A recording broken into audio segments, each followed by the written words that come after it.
Hey everybody, welcome to this next lesson. In this lesson, we're going to be looking at the colors that we want to give our characters. I'm still not sure what colors I want to use. I do know that I want them to have something to do with fire because, well, she's just cheering dragons, so, I think the tones are going to go more to warm ones. Anyway, if I'm not super into it, the only thing I have to do is use Control U that we can use to change some of the colors, and then we can play with that. The only disadvantage when we're working with one layer is that we might have to vary colors we don't want to. So in that case, maybe you might want to change the layers you're not sure about coloring. As you can see, I'm using brown and red tones, and I'm just going to go along filling each space as we wanted to.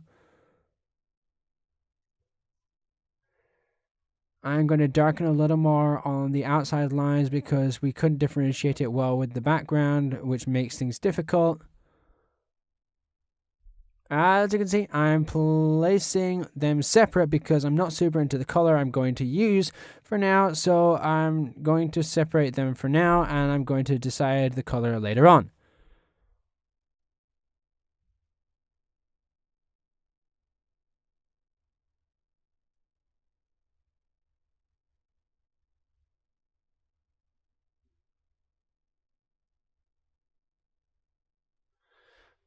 So right now I'm filling using a brush that's flatter with the opacity on full so that we get flat colors, and so we don't have any low opacity that might bother us while working. And now what I'm doing is adding in those shadows and lights that I'm going to want for further on.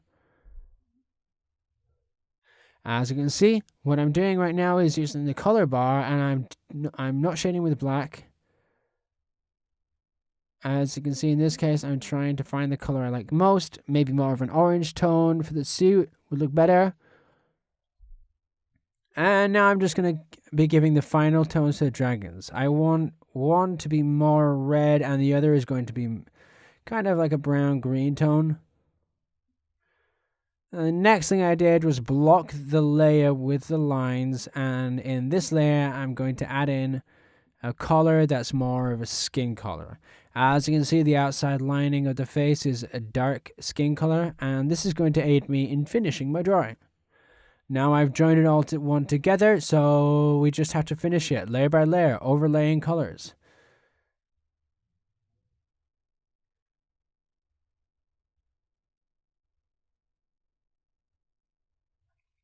It's quite I'm not going to say it's complex, but it's quite a heavy job. We want to make something a little quicker that we also can do, but I prefer to take my time when we're making something pretty well that looks good. Well, this will be a bit of a summary of the base color. In the next lesson, we're going to add in the details and explain a little bit more. So I'll see you guys then. Bye.